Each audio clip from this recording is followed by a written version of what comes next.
Hey, what's up, everyone? Welcome to today's Bible reading. Today, we are going to be reading Numbers chapters 9 through 13 and Luke chapters 22 and 23. So, without further ado, let's go. Numbers chapter 9. Now the Lord spoke to Moses in the wilderness of Sinai in the first month of the second year after they had come out of the land of Egypt, saying, Let the children of Israel keep the Passover at its appointed time. On the 14th day of this month at twilight, you shall keep it at its appointed time. According to all its rites and ceremonies, you shall keep it. So Moses told the children of Israel that they should keep the Passover. And they kept the Passover on the 14th day of the first month at twilight in the wilderness of Sinai, according to all that the Lord commanded Moses, so the children of Israel did. Now there were certain men who were defiled by a human corpse, so that they could not keep the Passover on that day. And they came before Moses and Aaron that day. And those men said to him, We became defiled by a human corpse. Why are we kept from presenting the offering of the Lord at its appointed time among the children of Israel? And Moses said to them, Stand still, that I may hear what the Lord will command concerning you. Then the Lord spoke to Moses, saying, Speak to the children of Israel, saying, If any one of you, or your posterity is unclean because of a corpse, or is far away on a journey, he may still keep the Lord's Passover. On the 14th day of the second month at twilight, they may keep it. They shall eat it with unleavened bread and bitter herbs. They shall leave none of it until morning, nor break one of its bones. According to all the ordinances of the Passover, they shall keep it. But the man who is clean and is not on a journey and ceases to keep the Passover, that same person shall be cut off from among his people, because he did not bring the offering of the Lord at its appointed time. That man shall bear his sin. And if a stranger dwells among you and would keep the Lord's Passover, he must do so according to the rite of the Passover and according to its ceremony. You shall have one ordinance, both for the stranger and the native of the land. Now on the day that the tabernacle was raised up, the cloud covered the tabernacle, the tent of the testimony. From evening until morning it was above the tabernacle like the appearance of fire. So it was always. The cloud covered it by day, and the appearance of fire by night. Whenever the cloud was taken up from above the tabernacle, after that the children of Israel would journey, and in the place where the cloud settled, there the children of Israel would pitch their tents. At the command of the Lord, the children of Israel would journey, and at the command of the Lord they would camp. As long as the cloud stayed above the tabernacle, they remained encamped. Even when the cloud continued long, many days above the tabernacle, the children of Israel kept the charge of the Lord and did not journey. So it was, when the cloud was above the tabernacle a few days, according to the command of the Lord, they would remain encamped, and according to the command of the Lord, they would journey.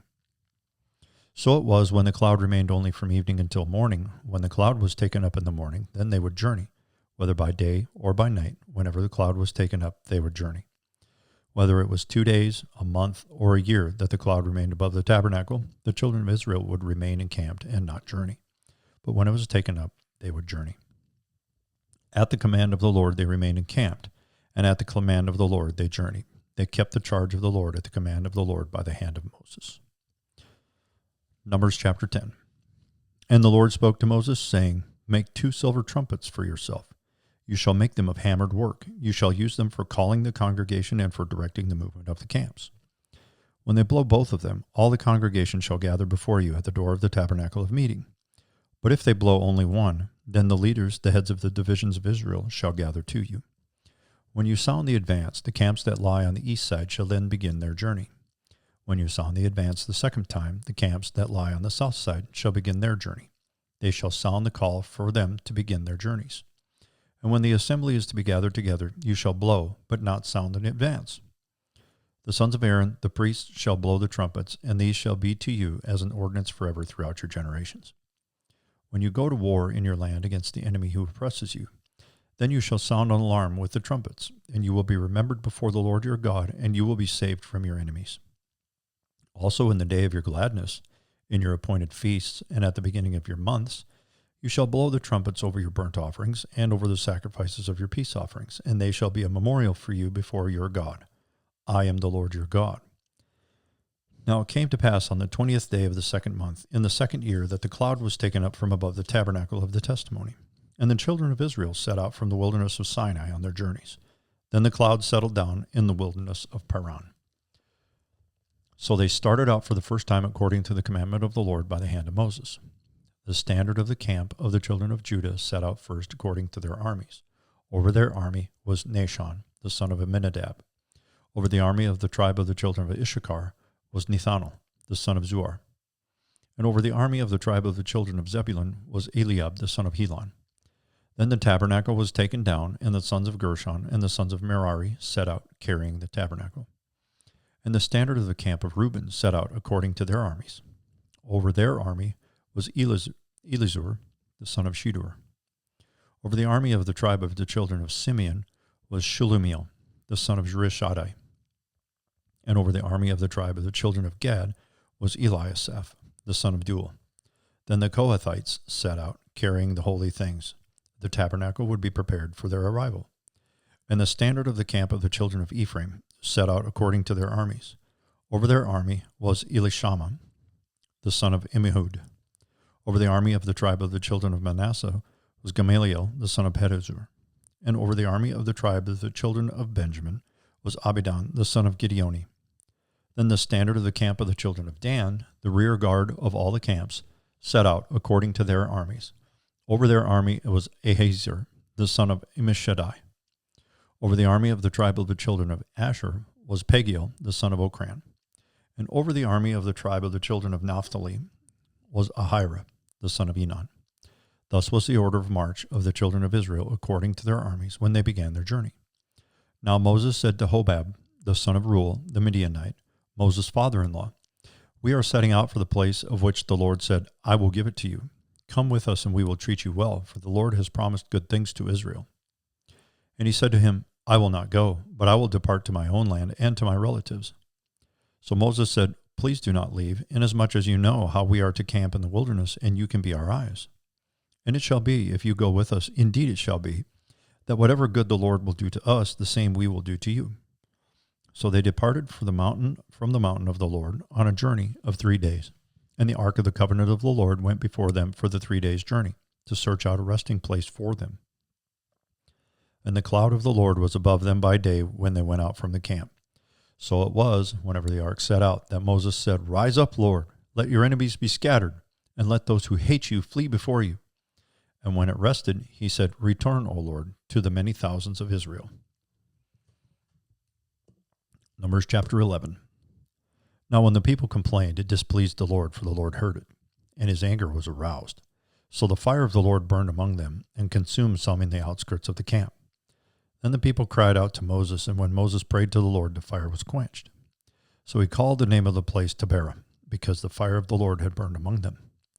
Now the mixed multitude who were among them yielded to intense craving.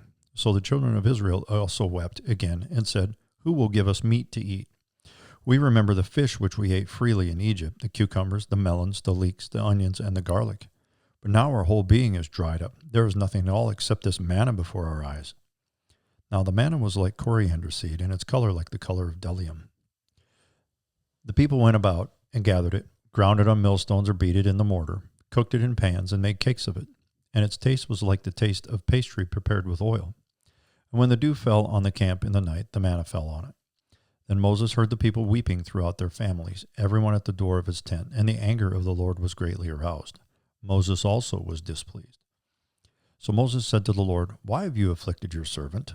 And why have I not found favor in your sight, that you have laid the burden of all these people on me? Did I conceive all these people? Did I beget them, that you should say to me, 'Carry them in your bosom as a guardian carries a nursing child, to the land which you swore to their fathers?' Where am I to get meat to give to all these people? For they weep all over me, saying, 'Give us meat that we may eat.' I am not able to bear all these people alone, because the burden is too heavy for me. If you treat me like this, please kill me here and now, if I have found favor in your sight, and do not let me see my wretchedness." Verse 16. So the Lord said to Moses, "Gather to me 70 men of the elders of Israel, whom you know to be the elders of the people and officers over them. Bring them to the tabernacle of meeting, that they may stand there with you. Then I will come down and talk with you there. I will take of the Spirit that is upon you, and will put the same upon them, and they shall bear the burden of the people with you, that you may not bear it yourself alone. Then you shall say to the people, 'Consecrate yourselves for tomorrow, and you shall eat meat, for you have wept in the hearing of the Lord, saying, "Who will give us meat to eat? for it was well with us in Egypt. Therefore the Lord will give you meat, and you shall eat.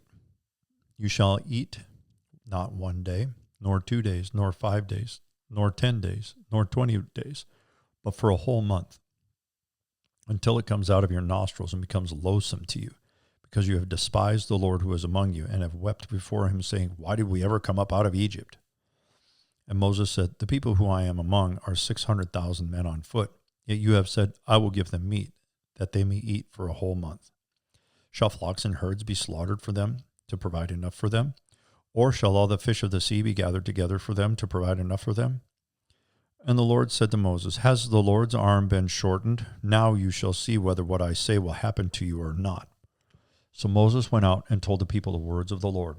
And he gathered the 70 men of the elders of the people and placed them around the tabernacle. Then the Lord came down in the cloud and spoke to him, and took of the Spirit that was upon him and placed the same upon the 70 elders. And it happened when the Spirit rested upon them that they prophesied, although they never did so again. But 2 men had remained in the camp. The name of one was Eldad, and the name of the other Medad. And the Spirit rested upon them. Now they were among those listed, but who had not gone out to the tabernacle, yet they prophesied in the camp. And a young man ran and told Moses, saying, Eldad and Medad are prophesying in the camp. So Joshua the son of Nun, Moses' assistant, one of his choice men, answered and said, Moses, my Lord, forbid them. Then Moses said to him, are you zealous for my sake? Oh, that all the Lord's people were prophets, and that the Lord would put his Spirit upon them. And Moses returned to the camp, he and the elders of Israel. Now a wind went out from the Lord, and it brought quail from the sea, and left them fluttering near the camp about a day's journey on this side, and about a day's journey on that other side, all around the camp, and about 2 cubits above the surface of the ground. And the people stayed up all that day, all night, and all the next day, and gathered the quail. He who gathered least gathered 10 homers. And they spread them out for themselves all around the camp. But while the meat was still between their teeth, before it was chewed, the wrath of the Lord was aroused against the people, and the Lord struck the people with a very great plague. So he called the name of that place Kibroth Hattava, because they buried the people who had yielded to craving. From Kibroth Hattava, the people moved to Hazeroth and camped at Hazeroth. Numbers chapter 12. Then Miriam and Aaron spoke against Moses because of the Ethiopian woman whom he had married, for he had married an Ethiopian woman. So they said, has the Lord indeed spoken only through Moses? Has he not spoken through us also? And the Lord heard it. Now the man Moses was very humble, more than all men who were on the face of the earth. Suddenly the Lord said to Moses, Aaron, and Miriam, come out, you 3, to the tabernacle of meeting. So the 3 came out. Then the Lord came down in the pillar of a cloud and stood in the door of the tabernacle and called Aaron and Miriam, and they both went forward. Then he said, hear now my words. If there is a prophet among you, I, the Lord, make myself known to him in a vision. I speak to him in a dream. Not so with my servant Moses. He is faithful in all my house. I speak with him face to face, even plainly, and not in dark sayings. And he sees the form of the Lord. Why then were you not afraid to speak against my servant Moses? So the anger of the Lord was aroused against them, and he departed. And when the cloud departed from above the tabernacle, suddenly Miriam became leprous, as white as snow. Then Aaron turned toward Miriam, and there she was, a leper. So Aaron said to Moses, O my Lord, please do not lay this sin on us in which we have done foolishly, in which we have sinned. Please do not let her be as one dead, whose flesh is half consumed when he comes out of his mother's womb. So Moses cried out to the Lord, saying, Please heal her, O God, I pray. Then the Lord said to Moses, If her father had but spit in her face, would she not be ashamed 7 days? Let her be shut out of the camp 7 days, and afterwards she may be received again. So Miriam was shut out of the camp 7 days, and the people did not journey till Miriam was brought in again. And afterward the people moved from Hazeroth and camped it in the wilderness of Paran. Numbers chapter 13. And the Lord spoke to Moses, saying, Send men to spy out the land of Canaan, which I am giving to the children of Israel, from each tribe of their fathers. So you shall send a man, every one a leader among them. So Moses sent them from the wilderness of Paran, according to the command of the Lord, all of them men who were heads of the children of Israel. Now these were their names: from the tribe of Reuben, Shammua the son of Zakur; from the tribe of Simeon, Shaphat the son of Hori; from the tribe of Judah, Caleb the son of Jephunneh; from the tribe of Issachar, Igal the son of Joseph; from the tribe of Ephraim, Hosea the son of Nun. From the tribe of Benjamin, Palti the son of Raphu. From the tribe of Zebulun, Gadiel the son of Sodi.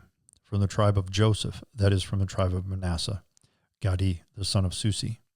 From the tribe of Dan, Amiel the son of Gemali. From the tribe of Asher, Sethur the son of Michael. From the tribe of Naphtali, Nahbi the son of Vobshi. From the tribe of Gad, Guel the son of Maki. These are the names of the men whom Moses sent to spy out the land, and Moses called Hoshea the son of Nun, Joshua. Then Moses sent them to spy out the land of Canaan, and said to them, Go up this way into the south, and go up into the mountains, and see what the land is like, whether the people who dwell in it are strong or weak, few or many, whether the land they dwell in is good or bad, whether the cities they inhabit are like camps or strongholds, whether the land is rich or poor, and whether there are forests there or not. Be of good courage, and bring some of the fruit of the land. Now the time was the season of the first ripe grapes. So they went up and spied out the land from the wilderness of Zin as far as Rehob, near the entrance of Hamath. And they went up through the south and came to Hebron, Ahaman, Shishai, and Talmai. The descendants of Anak were there. Now Hebron was built 7 years before Zoan in Egypt. Then they came to the valley of Eshcol, and there cut down a branch with one cluster of grapes. They carried it between two of them on a pole. They also brought some of the pomegranates and figs. The place was called the Valley of Eshcol because of the cluster which the men of Israel cut down there. And they returned from spying out the land after 40 days. Now they departed and came back to Moses and Aaron and all the congregation of the children of Israel in the wilderness of Paran, at Kadesh. They brought back word to them and to all the congregation and showed them the fruit of the land. Then they told him and said, We went to the land where you sent us. It truly flows with milk and honey, and this is its fruit. Nevertheless, the people who dwell in the land are strong. The cities are fortified and very large. Moreover, we saw the descendants of Anak there. The Amalekites dwell in the land of the south. The Hittites, the Jebusites, and the Amorites dwell in the mountains. And the Canaanites dwell by the sea along the banks of the Jordan. Then Caleb quieted the people before Moses and said, Let us go up at once and take possession, for we are well able to overcome it. But the men who had gone up with him said, We are not able to go up against the people, for they are stronger than we. And they gave the children of Israel a bad report of the land which they had spied out, saying, The land through which we have gone as spies is a land that devours its inhabitants, and all the people whom we saw in it are men of great stature. There we saw giants. The descendants of Anak came from the giants. And we were like grasshoppers in our own sight, and so we were in their sight. Super duper. Let's head over to Luke. Chapter 22. Yep, Luke 22. Luke chapter 22. Now the feast of unleavened bread drew near, which is called Passover. And the chief priests and the scribes sought how they might kill him, for they feared the people. Then Satan entered Judas, surnamed Iscariot, who was numbered among the 12. So he went his way and conferred with the chief priests and captains how he might betray him to them. And they were glad and agreed to give him money. So he promised and sought opportunity to betray him to them in the absence of the multitude. Then came the day of unleavened bread, when the Passover must be killed. And he sent Peter and John, saying, Go and prepare the Passover for us, that we may eat. So they said to him, Where do you want us to prepare? And he said to them, Behold, when you have entered this city, a man will meet you carrying a pitcher of water. Follow him into the house which he enters. Then you shall say to the master of the house, The teacher says to you, Where is the guest room where I may eat the Passover with my disciples? Then he will show you a large furnished upper room. There make ready. So they went and found it just as he had said to them, and they prepared the Passover. When the hour had come, he sat down and the 12 apostles with him. Then he said to them, With fervent desire I have desired to eat this Passover with you before I suffer. For I say to you, I will no longer eat of it until it is fulfilled in the kingdom of God. Then he took the cup and gave thanks and said, Take this and divide it among yourselves. For I say to you, I will not drink of the fruit of the vine until the kingdom of God comes. And he took bread, gave thanks, and broke it, and gave it to them, saying, This is my body, which is given for you. Do this in remembrance of me. Likewise, he also took the cup after supper, saying, This cup is the new covenant in my blood, which is shed for you. But behold, the hand of my betrayer is with me on the table. And truly, the Son of Man goes as it has been determined, but woe to that man by whom he is betrayed. Then they began to question among themselves which of them it was who would do this thing. Now there was also a dispute among them as to which of them should be considered the greatest. And he said to them, the kings of the Gentiles exercise lordship over them, and those who exercise authority of them are called benefactors. But not so among you. On the contrary, he who is greatest among you, let him be as the younger, and he who governs as he who serves. For who is greater, he who sits at the table or he who serves? Is it not he who sits at the table? Yet I am among you as one who serves. But you are those who have continued with me in my trials. And I bestow upon you a kingdom, just as my Father bestowed one upon me, that you may eat and drink at my table in my kingdom, and sit on thrones judging the 12 tribes of Israel. And the Lord said, Simon, Simon, indeed Satan has asked for you that he may sift you as wheat. But I have prayed for you, that your faith should not fail, and when you have returned to me, strengthen your brethren. But he said to him, Lord, I am ready to go with you both to prison and to death. Then he said, I tell you, Peter, the rooster shall not crow this day before you will deny me 3 times. And he said to them, when I sent you without money bag, knapsack, and sandals, did you lack anything? So they said, nothing. Then he said to them, but now he who has a money bag, let him take it, and likewise a knapsack. And he who has no sword, let him sell his garment and buy one. For I say to you that this which is written must still be accomplished in me. And he was numbered with the transgressors. For the things concerning me have an end. So they said, look, Lord, here are 2 swords. And he said to them, it is enough. Coming out, he went to the Mount of Olives, as he was accustomed, and his disciples also followed him. When he came to the place, he said to them, pray that you may not enter into temptation. And he was withdrawn from them about a stone's throw, and he knelt down and prayed, saying, Father, if it is your will, take this cup away from me. Nevertheless, not my will, but yours be done. Then an angel appeared to him from heaven, strengthening him. And being in agony, he prayed more earnestly. Then his sweat became like great drops of blood falling down to the ground. When he rose up from prayer and had come to his disciples, he found them sleeping from sorrow. Then he said to them, why do you sleep? Rise and pray, lest you enter into temptation. And while he was still speaking, behold, a multitude, and he who was called Judas, one of the 12, went before them, and drew near to Jesus to kiss him. But Jesus said to him, Judas, are you betraying the Son of Man with a kiss? When those around him saw what was going to happen, they said to him, Lord, shall we strike with the sword? And one of them struck the servant of the high priest and cut off his right ear. But Jesus answered and said, permit even this. And he touched his ear and healed him. Then Jesus said to the chief priests, the captains of the temple, and the elders who had come to him, have you come out as against a robber with swords and clubs? When I was with you daily in the temple, you did not try to seize me, but this is your hour and the power of darkness.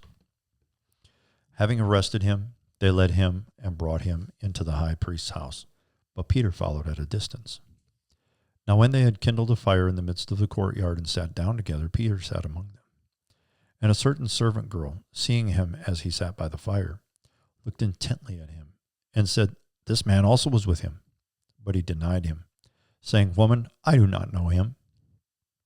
And after a little while another saw him and said, you also are one of them.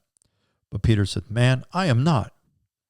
Then after about an hour had passed, another confidently affirmed, saying, surely this fellow also was with him, for he is a Galilean.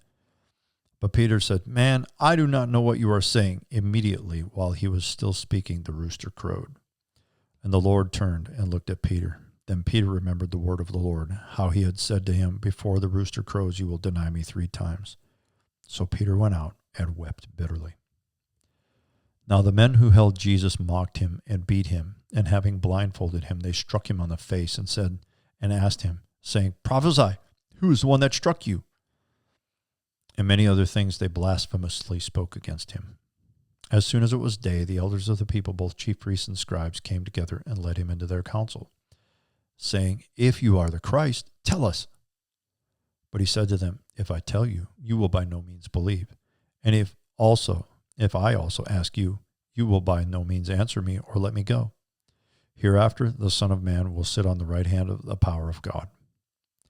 Then they all said, are you then the Son of God? So he said to them, you rightly say that I am. And they said, what further testimony do we need? For we have heard it ourselves from his own mouth. Luke chapter 23. Then the whole multitude of them arose and led him to Pilate. When they began to accuse him, saying, we found this fellow perverting the nation and forbidding to pay taxes to Caesar, saying that he himself is Christ, a king. Then Pilate asked him, saying, are you the king of the Jews? He answered and said, it is as you say. So Pilate said to the chief priests and the crowd, I find no fault in this man. But they were the more fierce, saying, he stirs up the people, teaching throughout all Judea, beginning from Galilee to this place. When Pilate heard of Galilee, he asked if the man were a Galilean.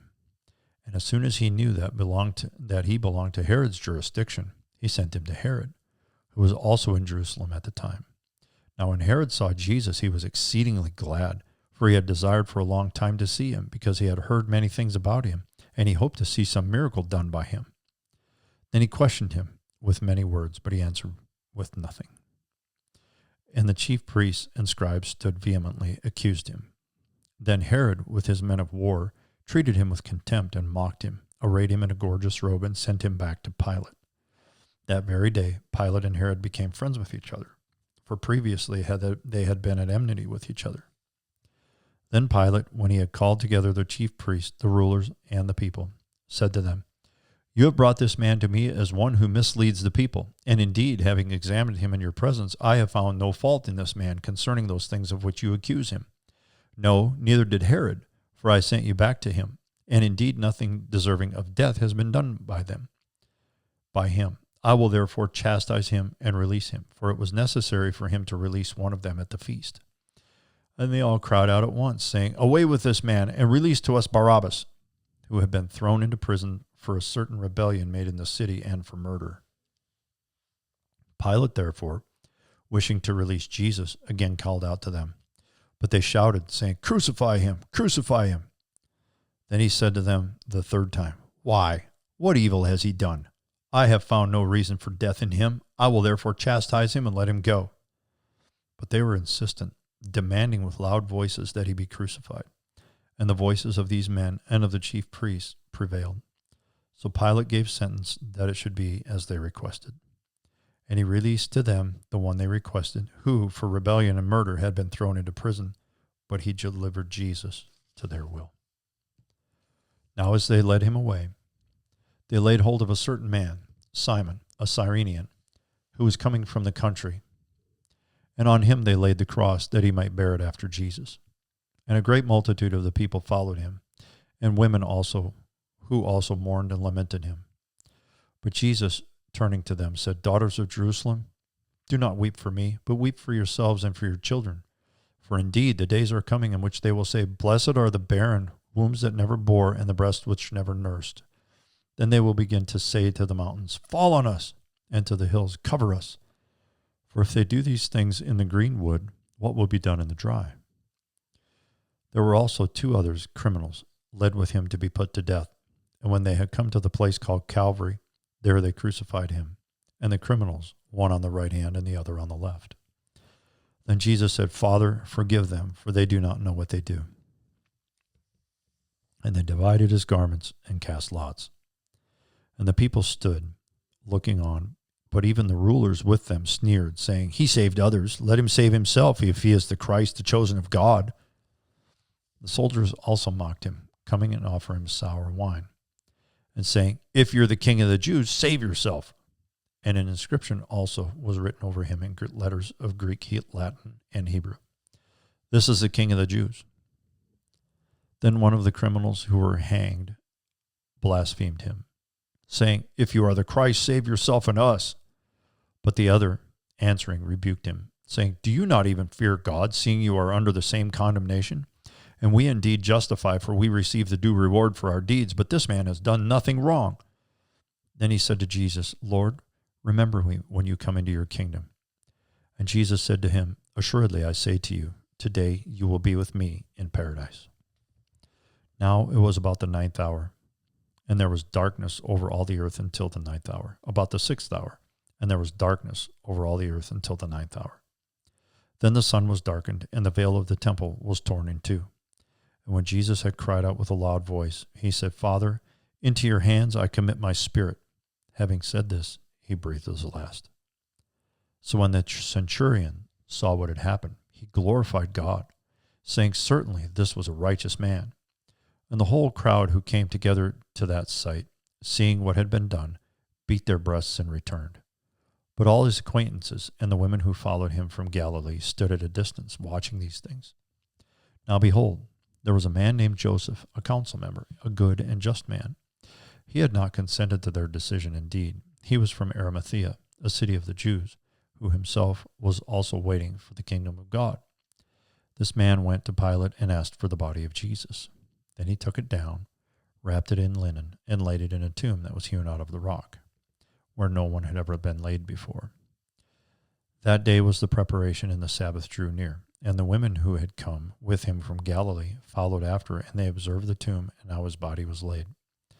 Then they returned and prepared spices and fragrant oils, and they rested on the Sabbath according to the commandment. Excellent. Thanks for joining me. We'll look forward to seeing you next time.